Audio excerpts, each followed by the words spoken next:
బాడీలో అన్ని అవయవాల్లో క్యాన్సర్స్ రావచ్చు.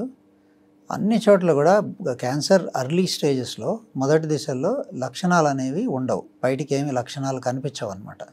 Liver cancer, lung cancer, pancreas cancer, breast cancer. So ఈ క్యాన్సర్స్ని ఎర్లీ స్టేజెస్లో మనం గుర్తుపట్టాలి అంటే జనరల్గా ఆల్మోస్ట్ 100కి మీరు 90% కేసెస్లో తీసుకోవచ్చు. ఇది టెస్ట్ ద్వారా గుర్తుపట్టాల్సిందే. సిమ్టమ్స్ వచ్చేంత వరకు మనం వెయిట్ చేసామంటే జనరలీ ఇది కొంచెం అడ్వాన్స్ స్టేజెస్లోకి వెళ్ళిపోయినట్లు లెక్క అనమాట.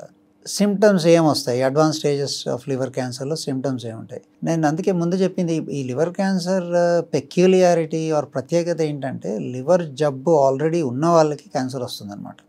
సో ఆల్రెడీ చాలామంది వీళ్ళు లివర్ వ్యాధులకి సంబంధించిన లక్షణాలతో బాధపడుతుంటారు. జాండిస్, లేకపోతే కడుపు ఉబ్బరం, కడుపులో నీరు రావడం, ఇంటర్నల్ బ్లీడింగ్ అవడం, బ్లడ్ వామిటింగ్, మోషన్లో బ్లడ్ రావడం, ఇట్లాంటి సిమ్టమ్స్ ఉంటాయన్నమాట.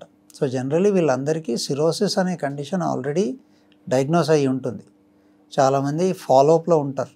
దే ఆర్ ఆల్రెడీ ఒక ఫ్యామిలీ ఫిజిషియనో ఒక లివర్ స్పెషలిస్ట్నో చూస్తుంటారు అనమాట. నార్మల్ పేషెంట్స్ అయినా కావచ్చు, లేదంటే సిరోసిస్ ఉండి స్టేబుల్గా ఉన్న పేషెంట్స్కి సడన్గా డిటీరియేషన్ వచ్చింది, సడన్గా కామెర్లు వచ్చాయి, సడన్గా పొట్టలో నీరు వచ్చింది, లేకపోతే బ్లీడింగ్ అయింది అన్నప్పుడు మనం లివర్ క్యాన్సర్ సస్పెక్ట్ చేయాల్సి ఉంటుంది. మీరు తీసుకునే అదే మందులు, అదే నాణ్యమైన మందులు, కానీ సగం ధరకే. అవును, మెడ్ ప్లస్ బ్రాండ్స్ పై 50 to 80% తగ్గింపు.